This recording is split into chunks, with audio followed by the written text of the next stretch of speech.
And this also is not to avoid your brow technicians, because trust me, there is a reason we exist. We just do it different. We've got the hands of a surgeon, we've got the attention to detail, we've got the tools, the tips, the tricks, the education. We love brows. Good morning, people. Welcome to my channel, and today we're doing a professional version of a brow and lash tint. I'm going to give you all the tips, all the tricks. I've been doing brows for maybe 7 years. So yeah, thought I would share with you the things you need to know to do a good home lash tint or brow tint. This is not the correct dish, by the way.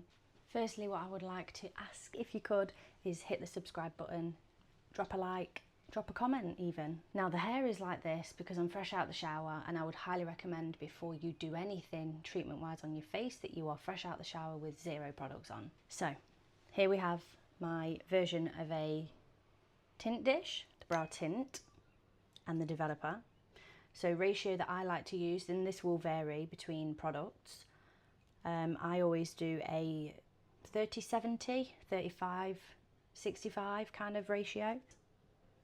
This is just your mixer brush. We're not tinting with that brush. You need a precision brush, and the tint method that I do, that I specialise in, is precision tinting. So we're not doing any of this slapdash, cover it everywhere, and you know. There's the tint mix. The brush I'm going to be tinting with is this. Now I prefer an angled brush because I find that you can get the underneath really, really sharp. We've prepped. There's nothing on the face, there's nothing on the brows, we're clean. I can't do a wax because I don't have any wax product with me, but I will pluck and tidy them up. So I'll show you also how to pluck correctly without pinching your skin. Bearing in mind I'm using the shittest tweezers. I would recommend you invest in some good tweezers. My favourite kinds of tweezers are the point tweezers, but I'm having to use angled tweezers at the moment because that's all I've got. So we can make it work. First things first, when you dip the brush in the tint, you want just the slightest bit on the end. Don't overdo it. Don't cake the brush in tint and try and shove the tint everywhere because you'll just end up in a mess. You want to aim for the sparse areas first. It's normally down past the first 30% that people end up going where the sparse bits are. So you've got the tint on the brush, slight little edge, and we're going to go, I'm going to go here under my arch. That's where I start to go thinner. So we're going to tint, and I just dab a line together. I'm starting to build the shape with the tint first. So you just take your time and press and come forward to the front of the brow, staying in line. And obviously if you don't have a brow tattoo like I do, you will follow your brow hair natural growth, and then you edge it to the front. Right, so it looks like nothing now because obviously it's not developed. Then from here, I just brush it through, again from the tail, because that's where you want the densest colour. You don't want it to be front heavy because then you have a really harsh tint.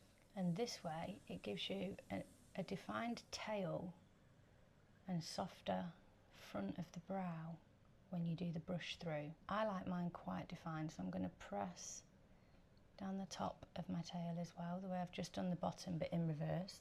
So now I'm going upwards rather than downwards.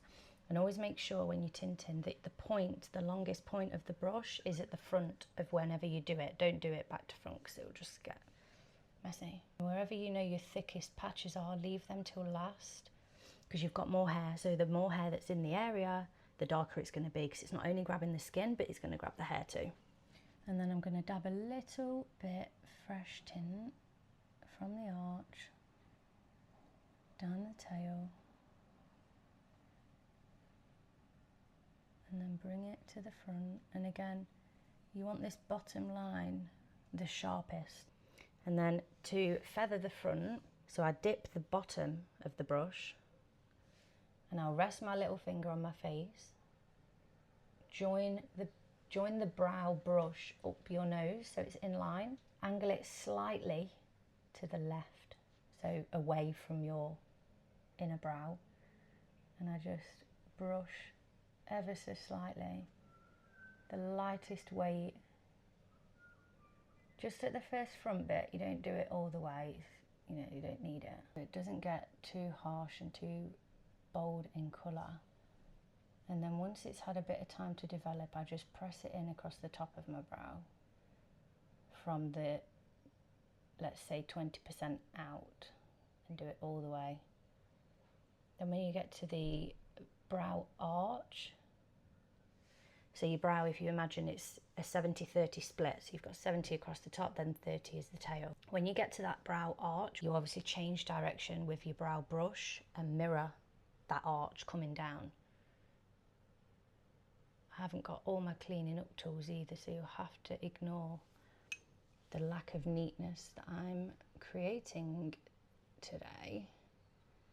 I will show you some examples of my work so that you can see how razor sharp I like to get things, but when it's you and when it's you've got low equipment, just gotta make do.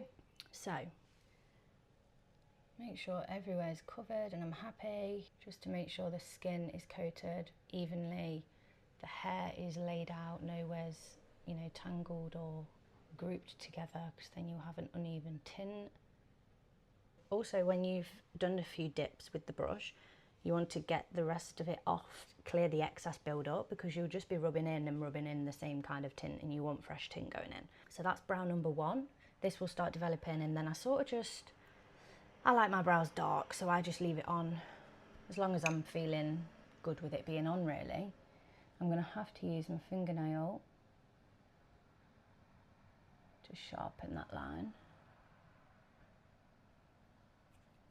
Now this is just my skilled neatness annoying me, but that's currently the tint we've got. Not bad. Just I've not got my tools. If you saw what I used through a brow appointment, you would be like, wow, she's doing it with next to nothing.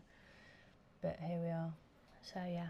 Also, another tip, while you're doing your brow tint, you need to relax your brows. So don't look like this, you know, trying to get under there. You need to stay neutral. No movement in the brow whatsoever. And the brow muscle is crazy difficult to make a good brow tint. And that's something I used to tell all my clients off for, with love. But I would say to them, relax your brow. And I'd tap their eyebrow to be like, come on, bring it down. I'm trying to do your brows. Okay, I'm happy-ish with that. Obviously you'll do one side better than the other because of whichever hand you write with, and you've got difficult positioning. So now we're going under this arch, because this is also a patchy arch for me. The only good thing now doing the worst brow second is the tint is more developed, so you can sort of see the colour of the tint being applied, whereas on the first brow it's still clear because it's not developed into a brown colour yet. Now I hate doing my tail on this side because I can't really see it. So now I'm going on the up, I've turned the brush around so the point is still facing the inner brow. Always make sure you've got the brush in the right direction. Feather in the tint through the hairs, staying within your brow boundary. Like I say, I've got brow tattoo, so it does help give me a guide. But when you're using your own hair, you need to follow your hair growth pattern where the border stops. So don't go into the sparse hairs, you know, the growth. Don't include those. Just stick to your bold brow line and frame that you have naturally. So brow brush is still pointed towards the front, and this sharpens my edge. Just gentle presses, again, not overloading the brush with tint. Brush the product through the hairs so it's even. Right, for the front bit, we're feathering, so we've tinted the bottom of the brush. Also, when you scrape off the excess tint, it actually makes your brush more defined because it presses it together, and obviously it's wet from the tint, so you actually get a sharper line if you do that. So pinky is going on the face, brush is going in line with the nose, and we're angling it slightly to the right this time because we're doing that side. And you just touch lightly, relaxed brow. And this is like your first 10% of your brow that gets this treatment, and that's it. Right, you need to spread Da-da-da. I do actually use really, really picky tools, and I'm very anal about the finest details. My clients will know what I'm like when it comes to the finish, and I'm like, hang on a minute, and I've got 10 minutes of faffing to do, because there's tiny little details I'm not really happy with. This I'm just giving a bit of a thicker coat because I have a sparse patch at the front of my brow. So yes, I've done the feathering, but the skin is not going to take evenly compared to the other brow, because the other brow has got a thicker front. Things you want to be looking for to mirror the brow tint, so you want the same density across both brows really, don't you? So if you know you've got one brow sparser than the other that's quite significant, do that brow first, leave that tint on for longer, fill in the darkest patches, and then try and mirror it to your other brow. Obviously less time if you've got more hair. 2 wet cotton pads, well I say wet, damp. This is what's going to take your brow tint off. Now, in my full brow service, I would obviously do tint remover, use tools to sharpen the lines with the tint remover, and it would be, I'm going to put my lash tint in the dish, mix it, take the tint off, and then we'll assess the situation. I would highly recommend, if you can, go through your Brow Lady or go to a website that allows you to, but go for the most professional standard brow tints. Like, don't be going on Amazon, don't be getting the cheap, crappy shit. Do some research and get a really good tint, because you will love it. Now, lash tint, you don't really need that much, because you're really not overloading on the lash tint, because it will burn like a mother F if it gets in your eyes. So if you take a look at my lashes now, they're just thin, so there's no pop. The brow tint is coming off. When you remove the brow tint, always take off the first one that you did, because nobody likes a darker brow than the other one. And that is our after. Drop in the comments if you have any other questions, or if I've missed anything. Let me know, guys. Talk to me. I'm happy with that. That'll do. The hair is getting curlier and frizzier as time goes on. It's desperate need for blow dry. Oops. Plucking. Look at these disastrous tweezers that I've got at the moment. Firstly, they're pink. I don't do pink. Oh, they're H&M. My favourite tweezers are an Italian brand called Artist Steel. I'm probably pronouncing that wrong. It's like a Ferrari in tweezer world. They are fucking unreal. To pluck your brows, I wouldn't recommend waxing if you're not a professional. Just don't do it. Stick to your brow girl. Now, when you're plucking at home, you always want the skin nice and taut. Like, pull it tight. Oh my gosh, I haven't even got this light on. This light was supposed to be... I wonder if that's done anything at all. So you want the skin pulling tight, so I'm just going to pull up and down. Now when you're tweezing, you want to just have the pressure of the tweezer on your skin so you can feel it, and you're sort of just dragging it over the skin. Oh, how fun was that? I just got a notification on my phone saying iPhone storage full. Cut so much of my video. Now I just want to recap things that probably got missed that didn't film. Is when you're plucking the top of your brow, you want to be going in the angle of, well, you want to be going in the direction of the brow with the angle of the tweezer. So then when you go across the top, you need to turn your brow flat, horizontal, sorry, so that you're then going across the top, because if you don't turn to this position, the bottom of the tweezer is very likely to pluck hairs from within your brow that you're not expecting to be plucked. So always turn your brow. Always turn your tweezer when doing the top of your brow. And again, relaxed. No, none of this. So we're on this brow now, and I'm just gonna run across this top. Again, guys, this is not obviously the standard I would do on clients. This is just, it's me, I'm not as bothered. Look at that. Need to trim my brow hairs as well. You want to touch and then pinch. Touch and then pinch. Yeah, you just want to glide so that you're not breaking the skin. And always, always, always pull your skin tight. Look how long my eyebrow looks.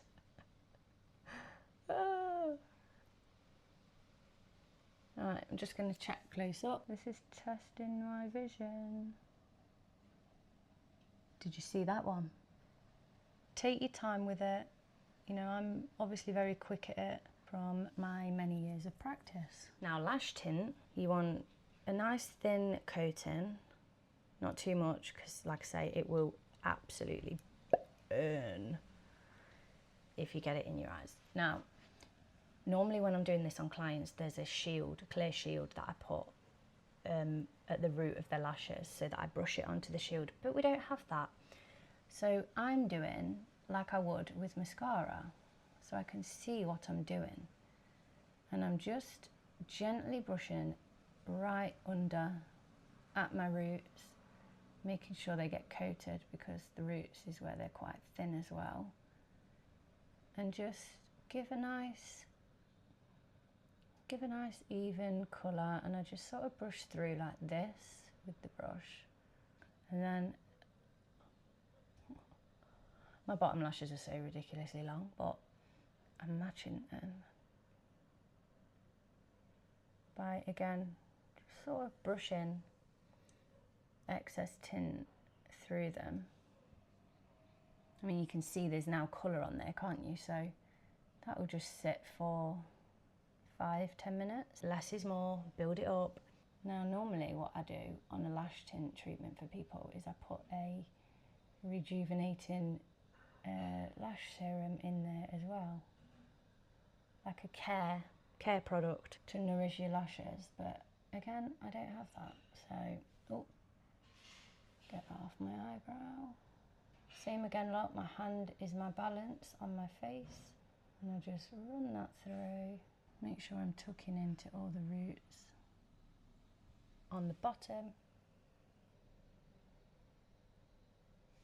Ta-da! When you take the brow tint, the lash tint off, you want a almost dry, squeezed dry, wet cotton pad, and you will lift up to get it out off the top and then do the bottom. So don't do them together, because the minute you close your eyes and wipe, you're going to rub it straight in your eye and it's going to sting.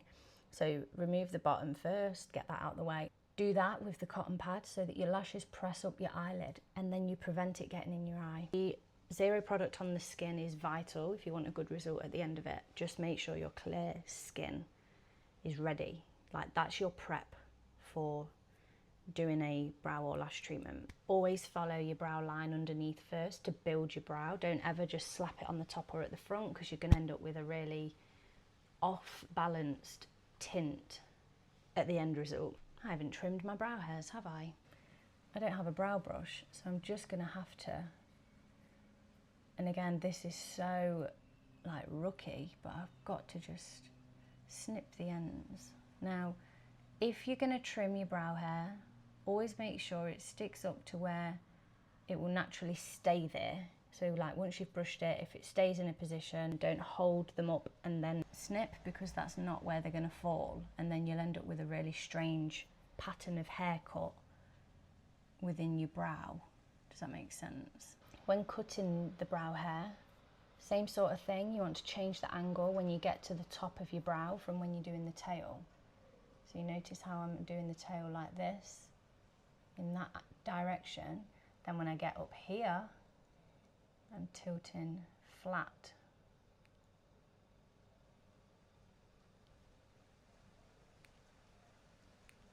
Like so. Brows are done.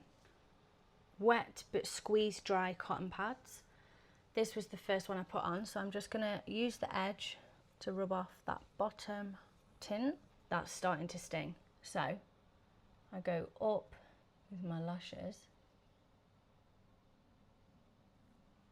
Just pull them up out of your eye. Same for the bottom. Quick edge rub, and then again pull up. And there we have it, guys. If you enjoyed that video and want to see what other treatments I do on myself, I can do a lash lift on myself properly, not just slapdash and dermaplaning. drop a comment for me, let me know what you want to see me do, and if I've missed anything, drop that in the comments too and I'll get back to you. And hopefully you enjoyed that, and I'll speak to you soon.